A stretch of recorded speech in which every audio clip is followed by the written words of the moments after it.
Heads up. Yes, gracias. Thank you. All right.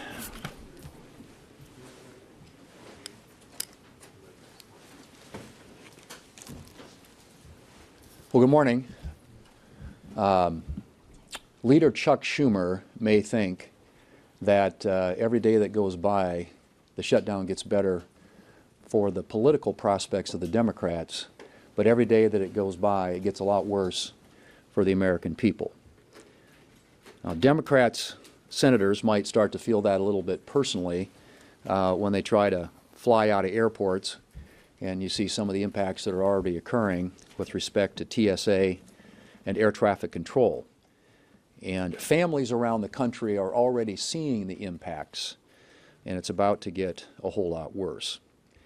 Because we just needed 5 more votes, 5 more Democrat votes that the Democrats wouldn't give us yesterday, the American people are going to miss a lot more and feel a lot more pain and miss a lot more paychecks in the very near future. So shame on the Democrats. Shame on the Democrats for doing this to the American people. I mean, look at that. Really? Every day gets better for us? Every day gets better for us. That's their thought about what this shutdown means. So shame on the Democrats for what they're doing to the American people. Republicans want our troops to get paid. We want our traffic controllers to get paid. We want our TSA agents to get paid. We want our border control agents to get paid. And we have voted that way now in the United States Senate 7 times to open up the government. Democrats in the Senate are the last hurdle to getting the government open again and the American people back to work. But what? Instead, they've decided to pander to their far-left activist base who are cheering what's going on here. And the Democrats tend to be so afraid, I guess is the only thing, or running scared from that far-left activist base, that they are willing to put that ahead of what's in the best interest of the American people. Well, it's time for them to get a backbone.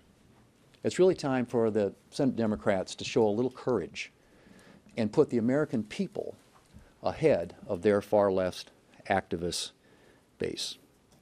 They have a simple choice in front of them. Open up the government. Quit playing politics. Quit talking about how it gets better for us because we're looking at the polling and we think that we're winning. This is all that's between this country and their government being open again. It's this bill. You've seen it before. It's passed the House of Representatives. It's sitting at the desk of the Senate. It could be picked up and passed today, put on the President's desk where he has said he will sign it into law. The government opens back up. People get paid. Troops get paid. Air traffic controllers get paid. TSA agents get paid. Border Patrol agents get paid. And we get back to working on behalf of the American people. That's really, this is it. This is all that is between this country being back to work again, and it's 5 Democrats in the United States Senate. We have a majority of United States senators. 55 out of 100 senators are voting to open up the government. We need 5 bold, courageous Democrats with a backbone who are willing to take on their far-left activist base, join us in passing this. Could do it anytime. Send it to the President, he'll sign it into law. It's that simple. Something they've done 13 times when they had the majority here in the United States Senate and President Biden in the White House. 13 different times. Continuing resolutions are a routine practice around here. They don't get hijacked for extraneous policy writers, and we didn't do that. No gimmicks, no policy writers, no partisan attachments to the bill that came over that the Speaker and the House passed and sent to the Senate. It's just a straight-up bill to keep our government open so we can continue the appropriations process and get back to work for the American people. Speaker Johnson. I want to thank Leader Thune for strong, principled leadership over here in the Senate. They have held the line and done the right thing. I'm so delighted that he keeps holding up our House product here. Obviously, this is something we're very proud of. Why? Because it is a clean CR. And what is so historic about what's happening right now is that never in history, never before have you been able to write that a party closed the government over a clean CR. This is the first time. These political antics are frankly ridiculous, and real Americans are being hurt. In my press conference a few hours ago, many or most of you were there, and we talked about how Chuck Schumer is very clearly, and the Democrats, who are his accomplices here in the Senate, are very clearly causing pain for the American people for their own political survival. And I shared a couple of headlines. I'll share them here again. Politico yesterday, their headline, quote, "Chuck Schumer's critics are satisfied." See, he's trying to appease the radical left base of his party. That's clearly what's going on, and no one can deny it. And apparently it's having the desired effect. Here's another one. CNN reported yesterday, Democrats say even missed paychecks for U.S. troops won't be enough to end the shutdown alone. It continues. The co-founder of Indivisible, radical left group, as you know, Chuck Schumer hasn't surrendered yet. Quote, "I call that progress." David Hogg, the former DNC vice chair, too radical even for the DNC. They kicked him out. Okay, he said yesterday, "We give credit where credit is due." This is a big step up for Chuck Schumer. There was Democrat aide. This one's pretty amazing. CNN reported a few hours ago. The shutdown will last as long. This is the aide reporting on what's being said behind closed doors with the senators on the Democrat side. The shutdown will last as long as public perception is on their side, short of, quote, planes falling out of the sky. Because air traffic controllers are experiencing a shortage now, I guess? I mean, it's just absolutely stunning. The Republican Congress has voted 8 times now, once in the House, 7 times in the Senate. In fact, Lily, will you bring that up? I think visual aids are helpful sometimes because they're trying to obscure these simple facts. Okay, these are the facts. These are the dates. The Republicans in Congress have now voted 8 times to pay the troops and all other federal workers. We did it on September 19th in the House 3 weeks ago today, and now the Senate, under Leader Thune's leadership, has voted 8 times. These are the dates. September 19th they did it, September 30th, October 1st and 3rd and 6th and 8th and 9th, over and over and over.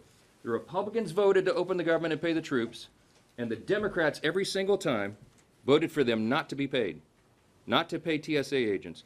If your flight's canceled today, you can blame it on the Democrats. They are the ones that are making sure that air traffic controllers have shortages.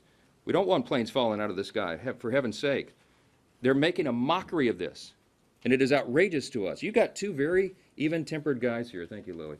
You got 2 very even-tempered guys here. We don't get upset a lot. We don't get our feathers ruffled, okay? But this is so outrageous. It's so beyond the pale because real people are being hurt.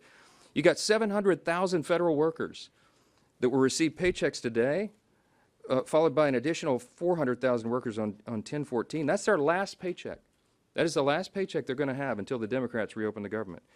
You got 1.3 million troops, active duty soldiers and airmen, sailors. They're going to miss their check on October 15th because the Democrats dug their heels in and showed that they didn't care.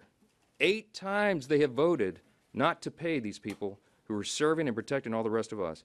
You have 2 million federal civilian workers and 1.3 million active duty military service members who are now going to be harmed. You also have Veterans Health Services and nutrition programs for young mothers and infants. They're all being stalled and encumbered. You've got FEMA services, flood insurance policies that can't be renewed or written while this is all shut down in the middle of a hurricane season. It goes on and on and on. The harm is real. It is very damaging, and it is outrageous to us that Democrats are playing games so they can appease their base. Now, we've heard, and I'll turn it back over to the leader, take some questions, but we've heard, and many of you have reported already, this Hate America rally that they have coming up for October 18th, the Antifa crowd and the pro-Hamas crowd and the Marxists, they're all going to gather on the mall. We got some House Democrats selling T-shirts for this event. It is an outrageous gathering for outrageous purposes, but the Democrats in the Senate have shown that they're afraid of that crowd, that they don't want to bow. They want to bow to them, bow the knee to them, and they don't want to take incoming from them. And so they're willing to hold the American people hostage so that they don't have to face an angry mob that's a big chunk of their base. Now, if that's a rumor, they need to come out and clarify that it's not, but that is what we are hearing is their actual motivation, and it is outrageous. All this has got to come to an end. Turn it back over to the leader. Good afternoon. 55 votes, you say. Why not go ahead and use this as an opportunity, if things are so dire, to get rid of the filibuster? Use the nuclear option. Well, that's the filibuster, as you know, supermajority requirement is something that makes the Senate the Senate. And honestly, if we had done that, there's a whole lot of bad things that could have been done by the other side. The 60-vote threshold has protected this country, and frankly, that's what I think this last election was largely about, because if the Democrats had won the majority, they probably would have tried to nuke the filibuster. And then you'd have 4 new United States senators from Puerto Rico and the District of Columbia. You'd have a packed Supreme Court. You'd have abortion on demand. A whole bunch of things that were on that laundry list. They had about 6 or 7 things that they were going to do when they nuked the filibuster. And so the filibuster protects. It's been a voice for the minority. It gives the minority a say in what happens in this country. The founders created the Senate uniquely that way for that specific reason. And so it's just really not that complicated. All it takes is a little backbone, a little courage on behalf of 5 Democrats to do what they have done and what we've done for decades when it comes to funding the government. Continuing resolutions, as we pointed out 13 different times in the last 4 years with Biden in the White House and the Democrats with the majority in the Senate, this was done. It's a routine thing. And it's just, this is outrageous what they are doing. And it is. They ought to be ashamed, because this just doesn't get done. You don't hijack the federal government to try and create $1.5 trillion in new spending, free health care for non-citizens, and you can go right down the list. I mean, this isn't even realistic. I mean, they're not serious people.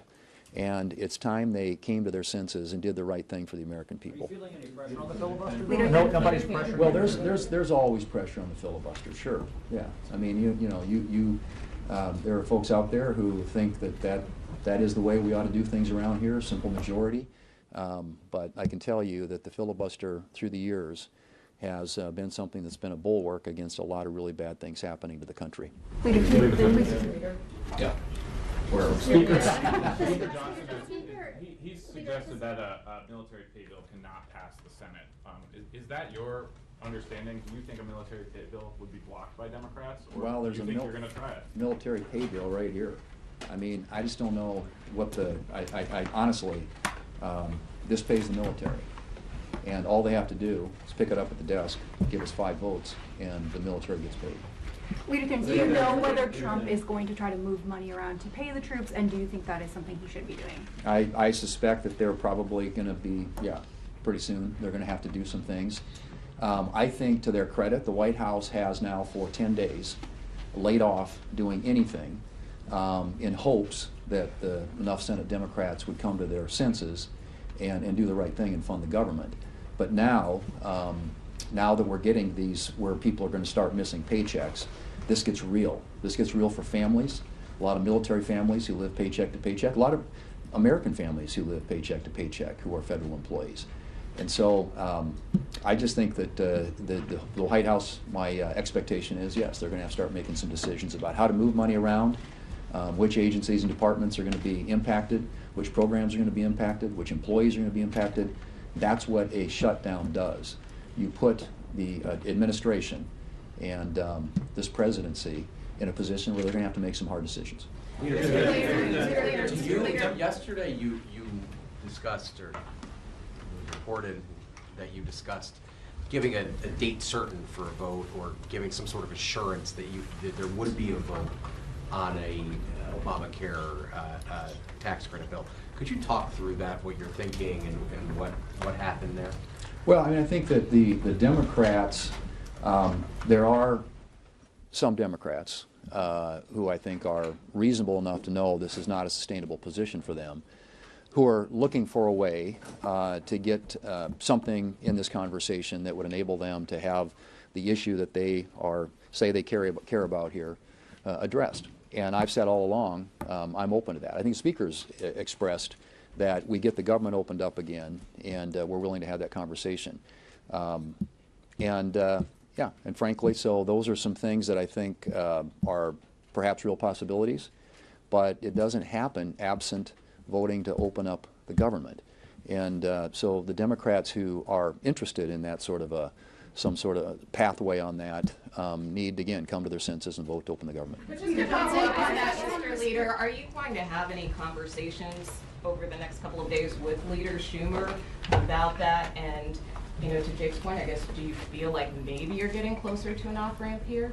Well, I think Leader Schumer is checked out. I don't think this is going to happen. I think this is going to happen organically with enough reasonable Senate Democrats who care enough about doing the right thing for their country and not what's in the best interests of their left-wing political base to come forward and help us find a solution. And those conversations continue. But, you know, the insistence of the Democrat leadership on their plan or nothing else is, I mean, I don't know how do you even come forward with a proposal that has $1.5 trillion in new spending, wipes out everything that we did last summer with the reconciliation bill, including the $50 billion that goes to rural hospitals, and wipes out all the provisions that banned free health care to non-citizens. I mean, really? You think that's going to pass the Senate or even come close to getting a vote in the House or a signature by the President? What they're talking about is unserious. It's been unserious from the very beginning.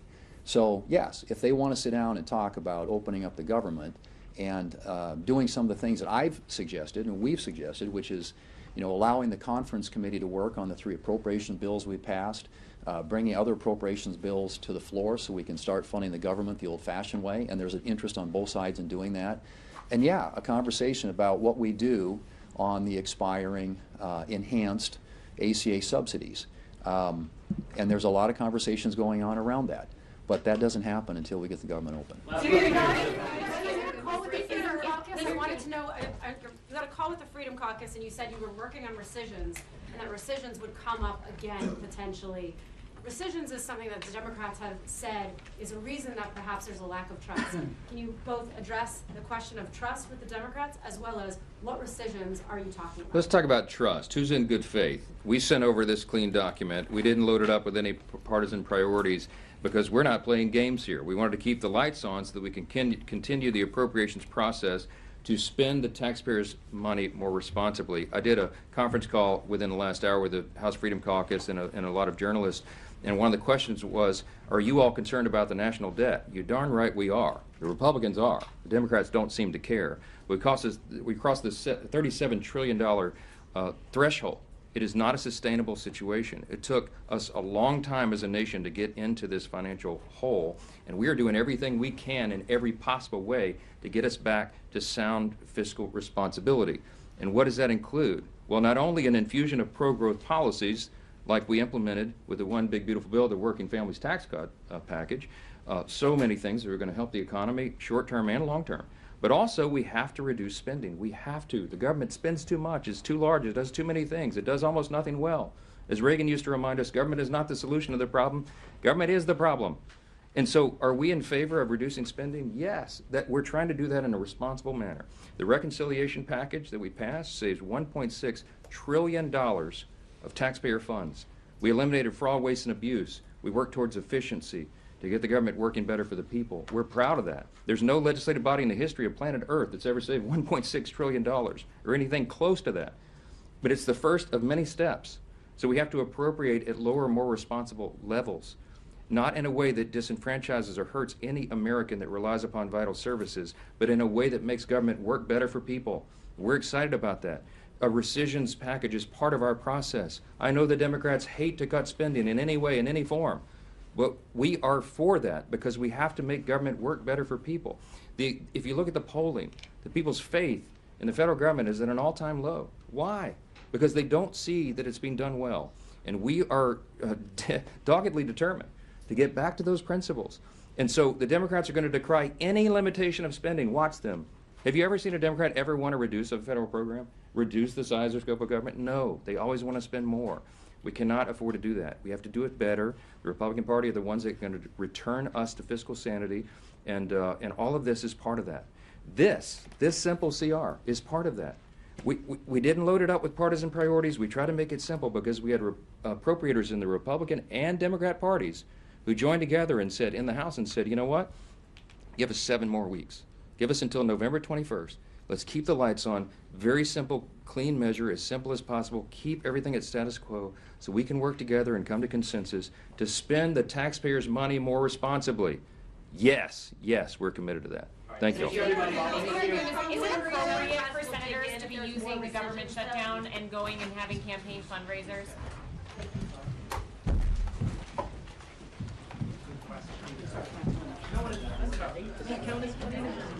I mean, when you're asking